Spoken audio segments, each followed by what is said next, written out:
Assalamualaikum warahmatullahi wabarakatuh. Nama saya Abdul Fatah Ismail. Saya akan memulai presentasi polinomial time ini. Kami dari kelompok Paprika. Kenalkan, nama saya Abdul Fatah Ismail. Teman saya ada Nadifa Kalisa, ada Natalia Christian, dan ada Alvin Audinata. Oke, baik, kita mulai saja. Permasalahan waktu polinomial. Apa itu permasalahan waktu polinomial? Jadi, permasalahan waktu polinomial atau polynomial time algorithm adalah algoritma yang waktu eksekusinya didapatkan baik oleh polinomial dengan ukuran input atau juga dapat dibatasi oleh polinomial tersebut. Masalah yang dapat diatasi dengan algoritma polynomial time disebut tractable problem. Di dalam permasalahan waktu polinomial ini terdapat 3 argumen pendukung.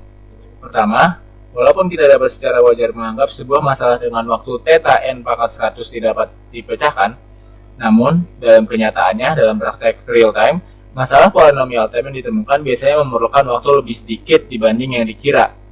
Dari pengalaman telah menunjukkan bahwa setelah algoritma polinomial time untuk suatu masalah telah ditemukan, algoritma yang lebih efisien biasanya mengikuti.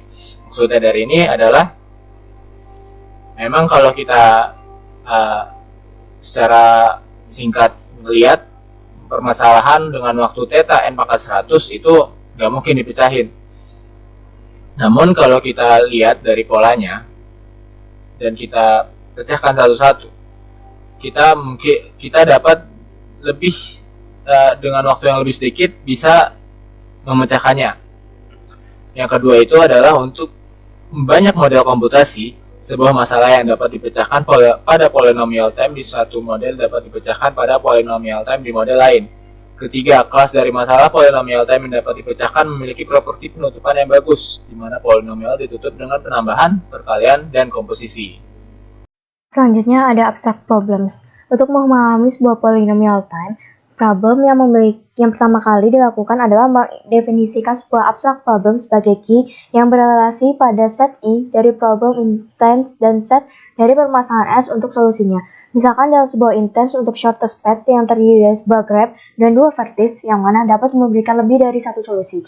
Teori NP-completeness merestriksi perhatian untuk decision problems, yes or no, sehingga dapat dimisahkan dengan fungsi yang dapat memetakan instance set I kepada set solusi 0,1. Contohnya jika I sama dengan G, U, V, K adalah sebuah instance dari decision problem path, yang maka path I sama dengan yes jika jalan terpendek dari U ke V mempunyai paling banyak edge sebanyak K, dan path I jika kebalikannya. Path I sama dengan 0 jika kebalikannya. Kebanyakan abstract problem merupakan optimization problem yang mana membutuhkan beberapa nilai untuk dimaksimalkan ataupun diminimalkan. Oke, berikutnya di dalam presentasi kali ini adalah encoding. Tentu sudah tidak asing lagi kata ini, sering digunakan di dalam istilah komputer. Encoding itu sebenarnya apa sih? Yaitu pemetaan suatu hal ke dalam bentuk yang lain. Nah, di dalam istilah komputer, encoding ini adalah memetakan suatu permasalahan ke dalam bentuk yang bisa dimengerti oleh program. Sebetulnya banyak bentuk yang bisa dimengerti oleh program. Nah, tapi yang paling umum adalah dalam bentuk biner, dalam kombinasi 0 dan 1 seperti itu. Nah, teman saya sudah menjelaskan sebelumnya terkait dengan permasalahan abstrak. Nah, di mana kita punya problem I dan dipetakan ke dalam solusi S. Nah, concern kita di sini adalah problem I itu yang dipetakan ke dalam biner. Ketika problem I sudah dipetakan ke dalam biner, maka sama saja dengan permasalahan abstrak, kita sudah memetakannya ke dalam permasalahan konkret. Nah, permasalahan konkret ini yang dimengerti oleh komputer. Nah, permasalahan I yang dipetakan juga bisa bermacam-macam bentuknya. Nah, paling sederhana ada karakter. Dari sampai yang paling kompleks, itu ada graf, ada poligon, bahkan program. Itu pun bisa dipetakan menggunakan encoding yang sesuai. Nah, dengan menggunakan encoding yang tepat, suatu permasalahan itu, yang permasalahan sudah diencodekan, bisa berjalan dalam waktu polinomial. Nah, permasalahan yang dapat diselesaikan dalam bentuk polinomial itu disebut polynomial time solvable. Nah, polynomial time solvable ini adalah bentuk tunggalnya. Sementara bentuk jamaknya adalah complexity class P. yaitu sekumpulan permasalahan yang bisa diselesaikan dalam waktu polinomial. Nah, jikalau kita punya suatu permasalahan abstrak, nah, yang menghasilkan hasil dari satu permasalahan itu yang dilambangkan dengan QI yang berupa bilangan biner, maka ketika kita mengubah permasalahan abstrak tersebut ke dalam permasalahan konkret, itu juga akan menghasilkan hasil yang sama, yaitu dalam bentuk biner. Nah, ada banyak sebenarnya contoh encoding yang biasa atau banyak dipakai di dalam dunia komputer. Salah satunya adalah ASCII table. ASCII table memetakan karakter ASCII ke dalam bentuk binernya. Misalkan, dalam hal ini, karakter 0 atau 0 karakter dipetakan di dalam biner yang semua 0. Start of header dipetakan ke dalam semua 0 kecuali depannya 1, dan sebagainya. Ada banyak representasi dari ASCII ini. Nah, yang paling umum lagi adalah dari desimal ke biner, yang memetakan bilangan bulat atau bilangan desimal ke dalam bilangan binernya, yang terdiri dari 0, 1. Ya, tentu kita sudah tidak asing lagi. 0 ke 0, 1 ke 1, 2 ke 1, 0, dan sebagainya. Nah, encoding bukanlah tanpa permasalahan, atau bukanlah berjalan dengan mulus. Nah, ada encoding yang bisa menyederhanakan permasalahan. Ada juga encoding yang justru memperberat permasalahan. Nah, contohnya, kita punya encoding yang memetakan ke dalam bentuk biner. Itu misalkan bisa berjalan dalam waktu polinomial, misalkan n pangkat k, seperti itu. Nah, tetapi ketika kita memetakannya ke dalam bentuk bilangan bulat, maka kompleksitasnya akan menjadi sangat kompleks. Misalkan ya bentuknya eksponensial, itu 2 pangkat n. Nah, ini benar-benar tergantung encoding yang digunakan. Suatu permasalahan bisa dipetakan ke dalam bentuk yang bisa diselesaikan dalam polinomial atau tidak. Nah, karena itu kita perlu mengesampingkan tuh encoding yang tidak efisien. Ya, dan hal ini tidak efisien adalah yang bentuk bilangan bulat. Nah, misalkan kita punya 2 encoding, dan 2 encoding itu memetakan permasalahan ke dalam bentuk yang bisa diselesaikan secara polinomial. Nah, kedua encoding itu bisa saling konversi jika ditemukan algoritma yang bisa berjalan secara polinomial. Nah, misalkan kita punya encoding E1 dan kita punya encoding E2.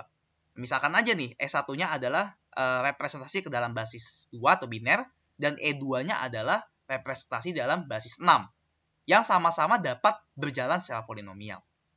Nah, dari encoding 1 ke encoding 2, jika terdapat algoritma pengonversi sedemikian yang bisa berjalan secara polinomial, maka konversinya bisa berlangsung secara polinomial, atau hasil encodingnya akan polinomial juga. Begitupun juga dengan sebaliknya. Nah, tadi saya bilang dalam bentuk biner. Nah, dengan prinsip yang sama, sebenarnya kedua prinsip di atas juga bisa diterapkan di dalam berbagai bentuk. Contohnya dalam bentuk objek yang kompleks sekalipun.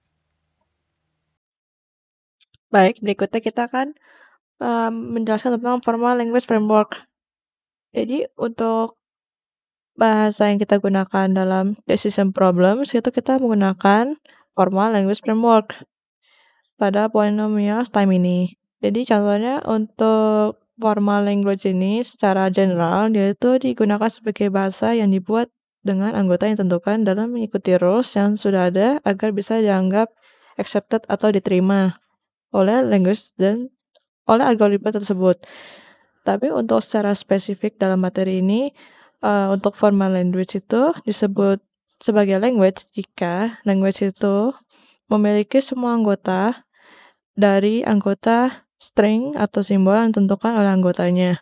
Untuk contohnya, itu misalkan language-nya disebut L, kemudian kita ada unit namanya A. Misalkan A ini ada anggotanya 1, 2, dan 3. Maka L ini baru disebut sebagai language ketika dia memiliki semua anggota dari A. Maka L itu dia minimal punya subset dari A. Misalkan L bisa dianggap sebagai language jika dia misalkan anggotanya X adalah anggota dari 1, 2, 3, 4, 5. Karena misalkan A 1, 2, dan 3, maka L bisa disebut sebagai language. Dalam language ini ada operasi dan definisinya. Untuk operasi ada union dan intersection.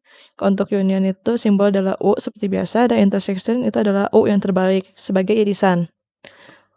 Nah, untuk definisi ada complement dan conjugation. Untuk complement ada contohnya, yaitu L sama dengan X1, X2 dari X1, yaitu X1 anggota dari language yang pertama dan X2 adalah anggota dari L2.